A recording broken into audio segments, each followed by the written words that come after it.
Yo, what's going on? It's your main man Rick the Dawn, and today we're talking about Zion Williamson. We're talking about Halle Berry and her proposal. We're talking about Trump versus Elon. We're talking about Lil Wayne's the Carter 6. Yeah, you don't want to miss that. But before we jump into that, please check out my clothing line, Broken Heart Shirts. You can reach it by going to bhshirts.com and check out my new shoe, the Don Don 1. You can see this bad boy at aliveshoes.com/Don Don 1. All right. Let's start off with Zion Williamson. So he is back in the headlines because a young lady he was dating since college has reportedly claimed, or she claims rape. She said that he's been abusive and physically abusive and has raped her and things of that nature. It's very important to note that this relationship started when he was in college. It's also important to note that she is wealthy, or she comes from a wealthy family. And I'm just over it, man, because if Zion Williamson did any of this stuff, the very first thing she should have done was go to the police. But she didn't. You want to know why? Because this is clearly a cash grab, and we have to stop allowing this to happen. I hope it hasn't been getting through. I hope that the judges that we have in this modern era is able to see what's going on. I hope they've caught on to this culture. I don't care what the stipulations are, because this is clearly a cash grab. We did get some details about what happened. She's saying that the relationship has lasted 5 years, and that as far as what she's alleging stems from the fact that, he's forced her to have sex. Like, she said something to the effect of, he asked her for sex. She said no. He grabbed her, tied her hands up, or, physically bound her with her hands behind her back, and then had sex with her, forced her to have sex with him. She said that there was some name calling. He called her a stuck up B word, and, things of that nature. A B word, stuck up, that kind of stuff. And I'm thinking to myself, that doesn't warrant a cash, like, that doesn't reward, that does not warrant money. That kind of stuff happens in relationships. If you're with somebody for 5 years, and you're a woman, there's a strong chance that you're gonna have sex with your partner without wanting to. As a man, I've had sex with partners without wanting to. Let's be realistic. So come on, man. I mean, the things that she's alleging are just not enough to move the meter. And I think it's really unfortunate, because you have real women really being abused and really being raped. And now you have people taking advantage of the system. They're exploiting the system. And it's really hurtful to the people that really need it. I mean, come on. Tying your girl hands up, calling her stuck up B word. I did more than that last night. I grabbed her neck, slapped her, had her legs over her head. Like, come on, man. This is BS. I did more than that last night. You know what I'm saying? And she liked it. And my thing is this. If any of this stuff is true, why is it always civil? I think if I was a judge, the minute I see one of these things come down the pike, my first question is this. Why did you not go to the authorities? If the answer doesn't make sense, I'm throwing the case out next. That's what I'm doing. And you know what will get rid of this culture? And I hope that Zion Williamson figures this out sooner than later. All you have to do, and I want everybody to, listen up. All you have to do when someone is making something like this up and trying to get you in court is called, wait for it, a countersuit. If you just do a countersuit for all this BS, that'll shut all this down. They said that the young lady that's making this accusation, she comes from a well-to-do family. Voila, Zion, go get your money, big dog. It's called a countersuit. And if, and what you're going to countersuit for is defamation of character. Defamation of character, easy. That's easy money. And this will stop this culture, because a lot of times these lawyers, these little quick money grab lawyers, are taking these cases for free. So when you do a countersuit, it's like, oh snap, now I have to do two jobs. You have to prove that your client was abused, and now you have to defend her or defend him. So that's two jobs. And trust me, lawyers do not like to work for free. All right, so they're already doing it, but they're doing it because they believe that they're going to get this big cash payout. But when you do a countersuit, it puts the pressure back on them, and now they have to actually do lawyer and legal work. And this will absolutely eradicate this error. This is what Smokey Robinson and his wife did. They were accused of all this stuff from their maids. And the minute Smokey Robinson did a countersuit, and he did it the right way, he countersued his maids, I think it was like maybe 5 of them. He countersued them for like 100 million or 20 million, something like that. It's between 20 and 100 million. That is how you do it. And that's going to make them fall back. You know what? Just throw it out, because we don't want that kind of problem. But you are a goofball if you think you're going to, if you do what Diddy did, for example, which is, what do they call it when you just, if you just settle one of these civil suits, you're done, because it's almost like you're admitting to guilt. I mean, you saw this in the Michael Jackson trials. When he settled, it was done. It's like, okay, it's open season. He won't even challenge us. We're going to go ahead and just make up these accusations. I'm going to send my kid to his house just to... It was open season on Michael Jackson the minute he settled. If he would have countersued it, all this stuff would have been done. He'd probably still be alive. We got to stop this, man. It's ridiculous. Next is Halle Berry. Now, her current boyfriend, Van Hunt, proposed to her. And she did not say no, but she also did not say yes. Okay. And I want to just get this out the way. I want to be very, very clear. I want to first off say I respect everybody. I respect Van Hunt. And I did a little research on him. He's a songwriter. Okay. A little research. But let's be very clear. And I don't want to make any accusations. I'm not going to be irresponsible. But Halle Berry should absolutely not marry Van Hunt. This is her 4th serious relationship. Who was her first guy? Somebody Martinez or something like that. Oliver Martinez, I think it was her first marriage. Her second marriage was Eric Benet. And then her third marriage was, I forget the guy's name, Justin something, I don't know. But nevertheless, the last one hurt because he is currently getting matrimony or spousal support. He's making bucks, or what is it? Child support. Look, Halle Berry, you're a beautiful woman. I think at this point, the whole marriage concept, just throw it out. And I felt like in some ways it was a little manipulation on the part of Van Hunt. Look, I'm not saying he doesn't love Halle Berry. What I'm saying is, if you are the guy that's coming in after Justin, I think his name was Justin, I'm not sure. But if you're the boyfriend or the husband or the guy coming in after Justin, knowing that she was in the tabloids, she was, number one news because of her having to pay him spousal support or child support. If you're the guy coming in after that, you already know you're under deep suspicion. And at the very least, give her like 10 years, 5 years. Now, I would put it like this. If I am the 4th boyfriend, I'm saying to myself, look, I don't want her to think that I'm only in this to, replicate the actions of the guy who went before me, who's now being financially supported without having to even be with Halle Berry, right? So he gets the credit of actually sleeping with Halle Berry, which is a huge plaque on the wall. Then he's getting he's being supported. That's crazy. That's like crazy work out there in the streets. So if I'm the guy coming in after that, I'm saying to myself, look, I really love Halle Berry. I'm not going to even ask this until we've been together for like 7 to 10 years. If I'm not mistaken, Van Hunt, that relationship is still pretty new. And the fact that he's trying to marry her this soon, to me, is a red flag. And I hope that Halle Berry just pushes back on this. Now, what she could do is what Michael Jordan did. What she could do is say, listen, we can get married, but I'm going to put stipulations in the contract. Now, I'm not sure where she stands on this, but she should absolutely not get married without a prenup. She should definitely stop having kids by this point, because I think the last guy, he's getting like child support, something weird like that. It's something, I didn't even do research on it because it's so ridiculous.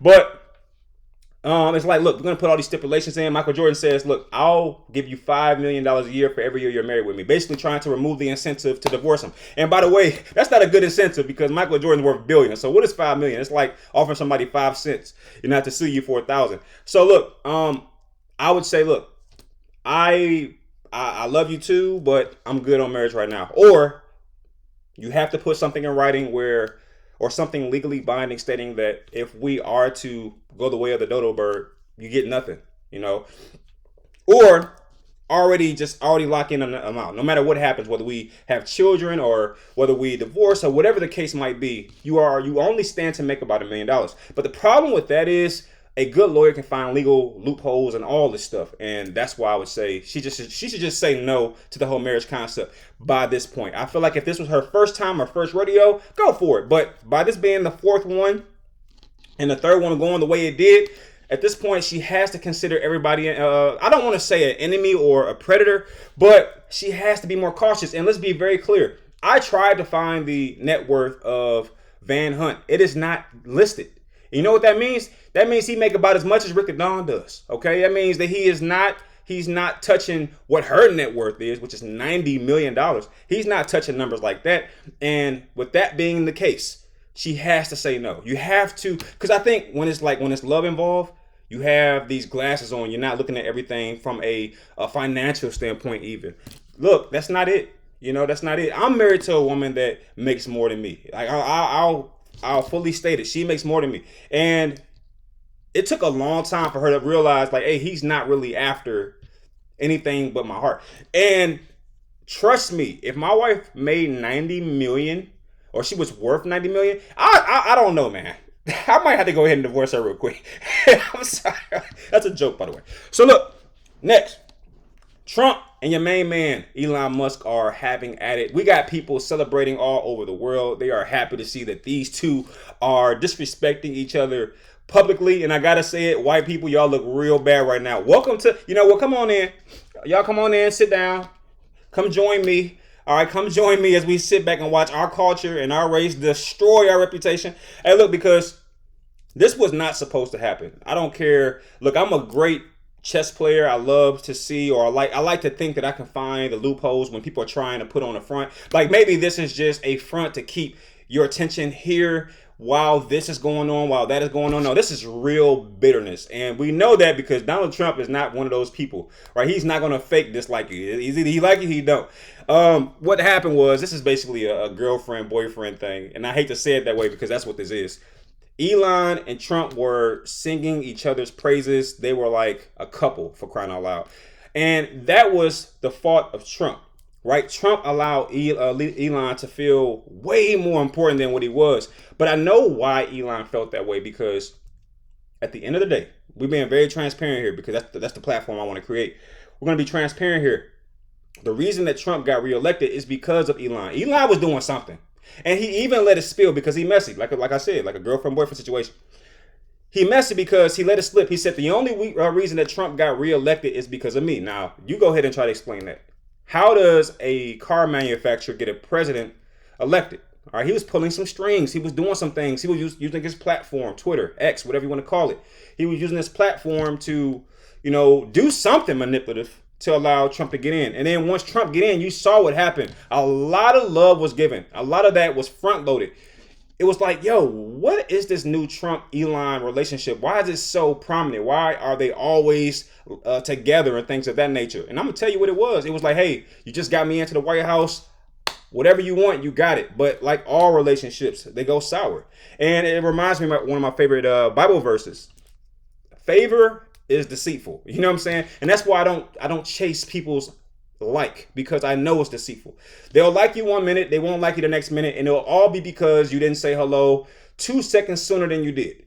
And when you're talking about situations of that magnitude, you just gotta go in knowing that people are frivolous. They're 1 minute, they're not the next, for their own reasons that you can't necessarily understand.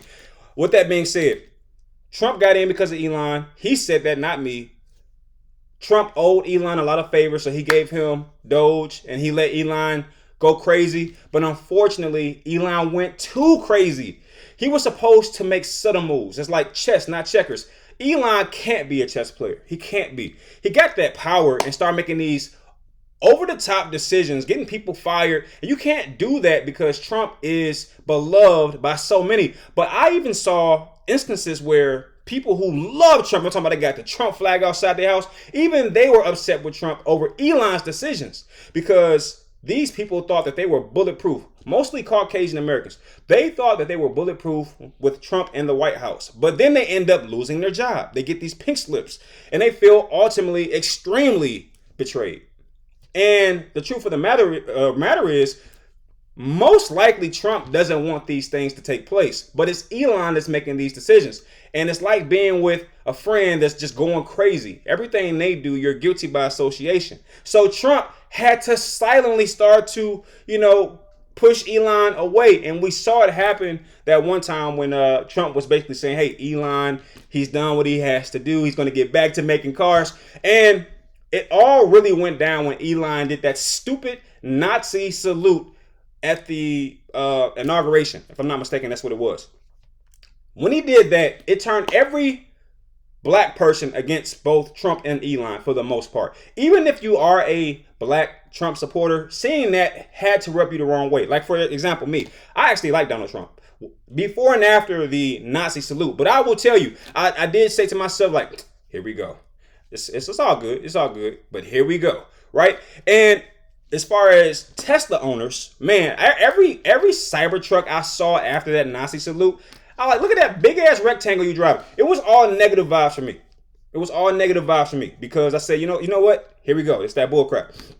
So you saw Trump start to be the businessman that we know he is. He starts to distance himself ever so slightly, but he's trying to keep it politically nice. He's trying to play nice with Elon, but Elon is not that kind of person. He's one of the richest people in the world. And that means one thing, his ego is astronomical, right?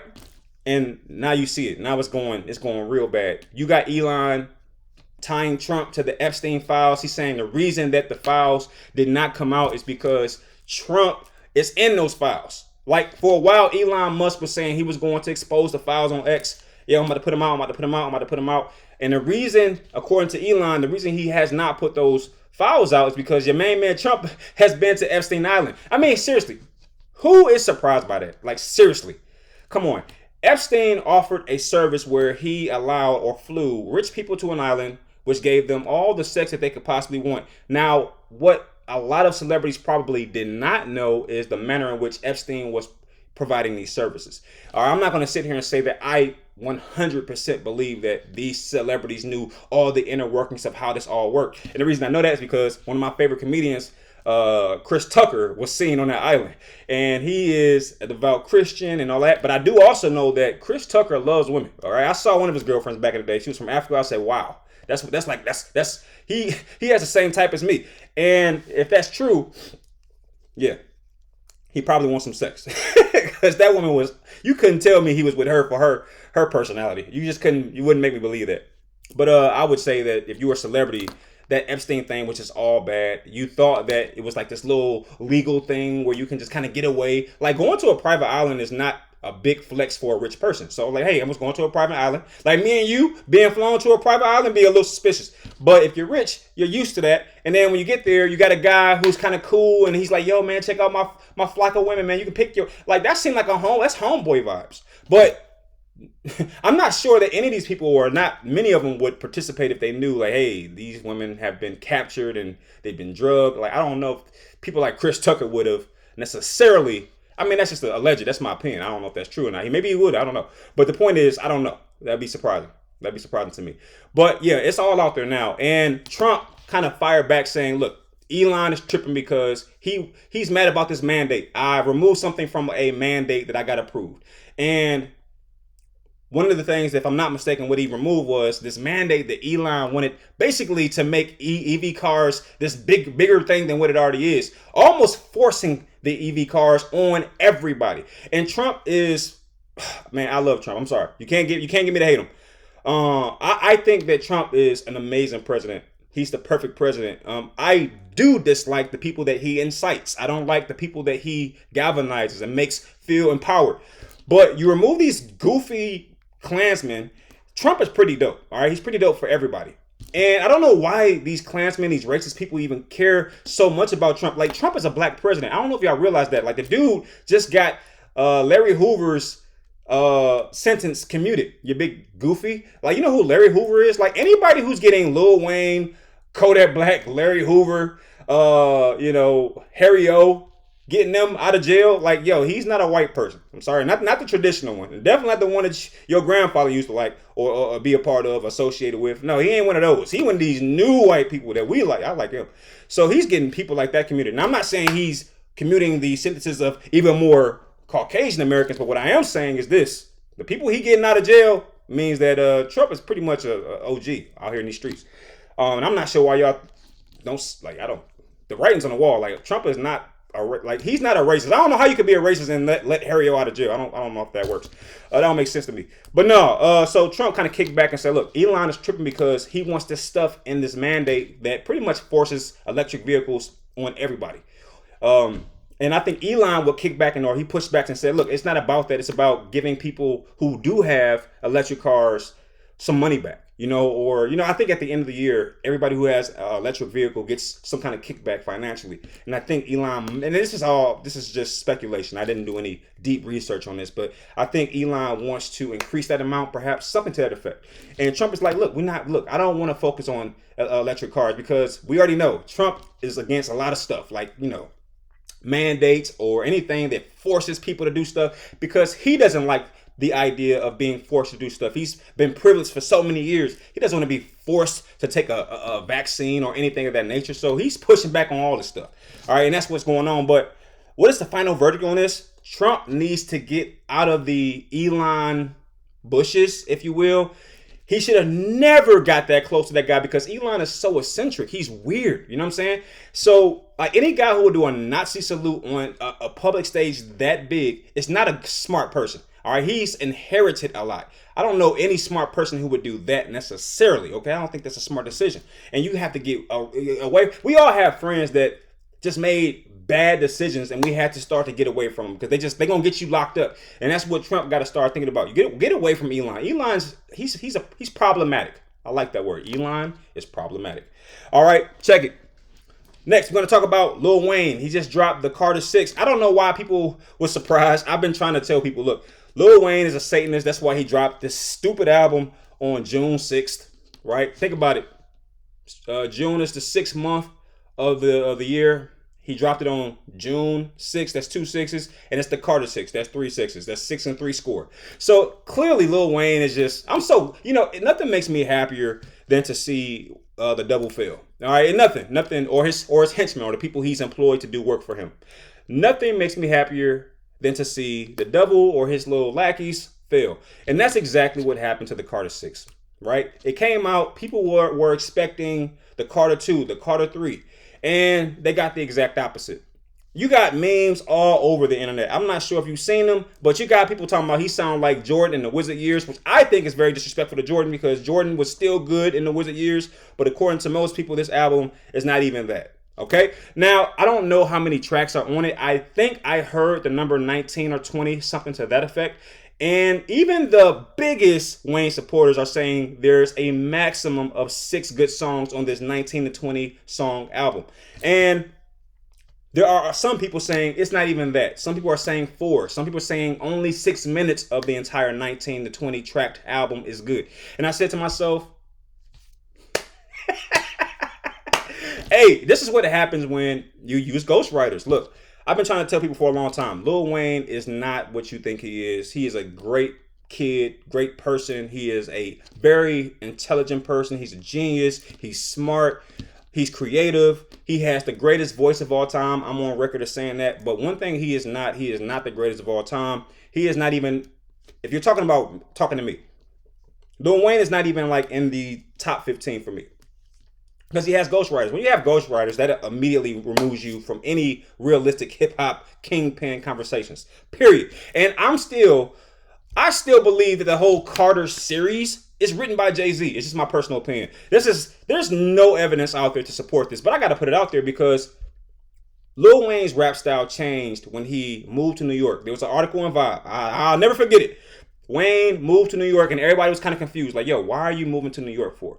And the explanation they gave was his star was rising and he needs access to a bigger audience. And it's just more music stuff or music related stuff going on in New York than New Orleans at the time. And that's also around the time where Birdman was allegedly meeting with Jay-Z for the rights to Lil Wayne. I think that was the cover. That was just the shield. But what was happening behind doors, this is my opinion, no factual stuff here. What was happening behind the doors was Birdman was meeting with Jay-Z as, hey, we want you to write for Lil Wayne. And that's also around the time that Lil Wayne dropped his Carter series. The Carter, think about it. Dwayne Carter, Sean Carter, the Carter. It's basically, if I'm right and I'm not wrong, if Jay-Z actually started writing for Lil Wayne, this is what happened. Look, I'm going to write for you. My name is Sean Carter. You Dwayne Carter. Let's call it the Carters. Nobody will ever link these two things together. But of course, that's a pipe dream. That might not even be true. But I feel like if you ask me, Jay-Z is the kind of artist that can write for anybody. And Lil Wayne has the greatest voice ever. And you saw that come out when people would ask Jay-Z about Lil Wayne's GOAT status. Like, hey man, Jay-Z, you're pretty good, but you know Wayne is killing him. Do you think he's the greatest of all time? Jay-Z always had the same reply. Look, he's the greatest deliverer of lyrics of all time. Like his cadence, his style is the greatest of all time. Jay-Z never admitted or alluded or supported this whole concept that Lil Wayne was the greatest of all time. You notice that, right? He never did that. You know what he did? He always gave credit to his delivery. And if you don't know any better, you're just saying, hey, Jay-Z is basically saying Lil Wayne can deliver lyrics really great. But if you're me and you have insider information, you think to yourself, ha ha ha, caught you. Yeah, that's because you write that boy rhymes and you write his rhymes with the... And matter of fact, if you're writing lyrics for somebody and they go off to be the greatest of all time, or people start to say that they're the greatest of all time, even above you, like you're going to feel some resentment about that. And Jay-Z is an amazing writer, like a serious, like I don't even know, man. It's hard to quantify his ability when it comes to writing. The man wrote for Snoop Dogg, for crying out loud. So the man is just a different level of writer. And Lil Wayne being one of the greatest voices of all time, if you take, he was getting over with bars and written rhymes from like Squad Up. Like I think that whole Squad Up run, that was just Wayne using the lyrics of people like his Squad Up members. Gunna, stuff like that. So if you could take a Gunna rhyme and turn it into Squad Up, what you think you're gonna do with Jay-Z's lyrics, right? But I'll tell you this, one thing that I think Gunna and all them, his little Squad Up clique, they did better than Lil Wayne's Glow Up to the Carter. They were in the streets. So Lil Wayne's lyrics back then were just so street, whereas Jay-Z had already crossed over into the corporate side. So even though his lyrics improved, I think that Lil Wayne lost a lot of his street element when he started to use more, New York-based rappers. That's just my personal opinion. None of this is true or none of this is proven, and I want to be very clear and say I could be wrong about all of it. But I do think that it would not surprise me, I should say. It would not surprise me if every Carter album was basically just Jay-Z writing for Lil Wayne. I wouldn't be at all surprised by that. I need somebody to go find those reference tapes. But here's the thing. The reference tapes might not exist because Jay-Z doesn't write. Like, he doesn't write. And he probably, like, I don't know how, it doesn't make a lot of sense. Maybe I'm reaching. It's probably a reach. But anyway, the album comes out and man, people are really going off on it. I saw one avid fan, and these are fans saying this, by the way. I think the fans were just mad because it did not have good beats. I did hear a couple snippets and I was like, oh, okay. I mean, if you mad about this, how the hell you mad about, how you think he the GOAT? Like, if you mad about what I heard 31 seconds of his album. I said, if you're mad about this, then how do you give any leeway to the rest of his career? Like, this is what he's always sounded like. And here's the problem with here's what Lil Wayne is not understanding. He doesn't have any substance in his raps. He's like fast food. I'm telling you, his raps are like fast food. Like, go back and try to listen to any of his older albums. It's difficult. It's very difficult because it just doesn't resonate. But in the moment, it sounds like the greatest thing of all time. But it just doesn't resonate. When you eat a Big Mac or you go to Burger King or you go to, Pizza Hut, in the moment, that food tastes amazing. But when you try to compare it to fine dining, it just doesn't compare. That's what his fans are experiencing. I mean, it's crazy. So, look, I've been trying to tell people, like, Lil Wayne is being written for. And I don't know why this is surprising. I mean, it's pretty obvious. I mean, the man is from New Orleans. Who else? Like, go find the most lyrically inclined artist from New Orleans and listen to him or her. Lil Wayne doesn't even sound like that person. Look, I understand that someone can be from New Orleans and rap like Jay. No, it don't work like that. Like, every region has its sound. Like, when you go to Atlanta, those rappers all sound the same. When you go to Detroit, they all sound the same. Ish. When you go to Memphis, they all have that little twang. When you go to New Orleans, they all got that bounce. Like, it's all about energy. Like, y'all think it's a game. You understand? I'm a rapper, but I'm still a gorilla. Like, it's lyrical, but it's New Orleans lyrical. Why does Lil Wayne not sound like that now? Why? Because he has writers. And the thing about it is, if you listen to Lil Wayne's earlier albums, you hear that New Orleans bounce. What? Drop it like it's hot. You hear that. But like I told you, his whole style changed when he goes to New York. So anyway, that's my conspiracy for the day. And I just think it's funny. I love it. I love it because, man, if you know, you know. If you don't, you don't. But Yeah. Carter 6 dropped on 6'6". Uh, Look, but I'm gonna tell you like this though. Yeah, I think here's another really funny statistic. I think that it dropped with 14.5 million streams on day one, which is a far cry from what it used to do. It once did. I think his last one, what was the Carter 5? I think it did 66 million, and even that's a far cry from what some of the bigger artists are doing on day one. Like 100 million streams is the standard. So to have 14.5 million streams is crazy. It is really crazy, and it just shows that that gig is up, man. If Wayne was smart, he would evolve into something else. Like, nobody stays in the same arena. No one's still doing the same thing. I still think it's crazy to be rapping at the age of 50. Like, I'm telling you, man, I bet not be. I bet not be. If I'm rapping at age 50, somebody just tell me, hey, Rick, remember that clip that remember that video you did on June 8th? You know what I'm saying? Hey, you told yourself you wouldn't be rapping at 50. So go ahead, just send that to me very politely, and I'll get the hint. Send this part right here. Like, hey, Rick, you still rapping at 50? You suck, bro. Give it up. So that's that part right there. But I think that's what it is, man. His fan base has grown up. This happens to the best of them. So Wayne shouldn't really care too much. This happens to everybody. Like, you had people criticizing Janet Jackson not long ago. Like, hey, she doesn't have the moves, blah, blah, blah.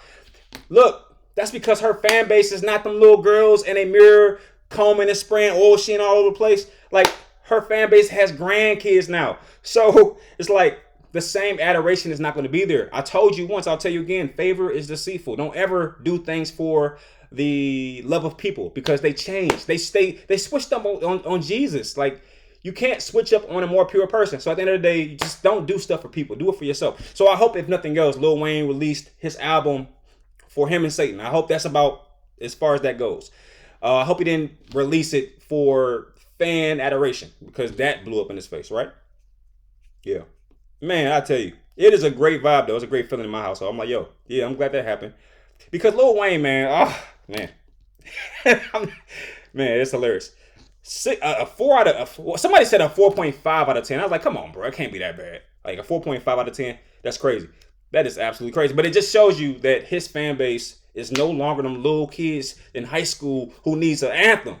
And the kids that are in high school who need an anthem now, they're not listening for Lil Wayne, listening to hit the people that are influenced by Lil Wayne. Now, ain't that terrible when you release an album and it's panned, but, you know, those people would rather listen to the people that are influenced by you? I think it's just perfect. It's perfect. It's perfect. It's poetic justice. Speaking of poetic justice, it makes me wonder if Pac were to release an album today, would it still resonate? Something tells me it would.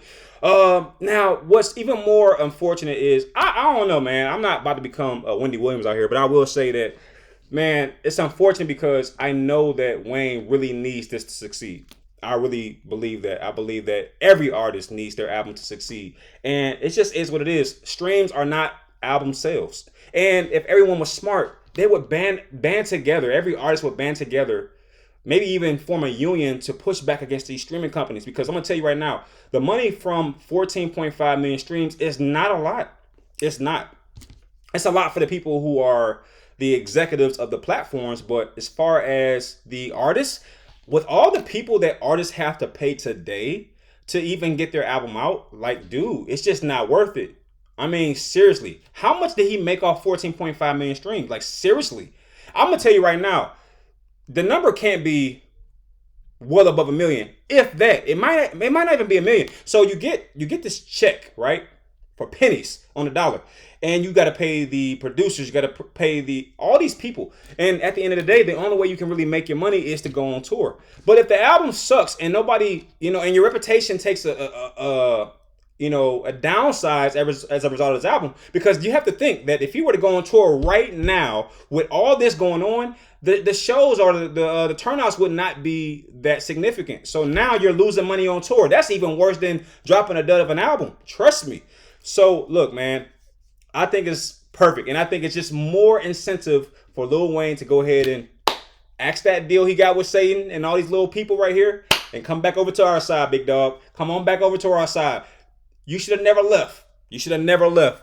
And the longer you stay over there, the worse everything gonna be. Your music, your health, all that. Because you belong with us, big dog. This ain't a Lil Wayne hate video. It's a Lil Wayne comeback video. Because Lil Wayne got so much talent. He supposed to be come on, man. I ain't got to say what I got. You know what I'm trying to say. He supposed to be rocking with us. You see how happy and how healthy I look? Cause I ain't sell my soul. You see look at that glow on my skin. Look at that glow on my skin. That ain't no light. That's Jesus. You see how happy I look? Look at that. I'm healthy, man. Look, I ain't got my face ain't all puffy. I'm in shape. Look at that. Come on, man.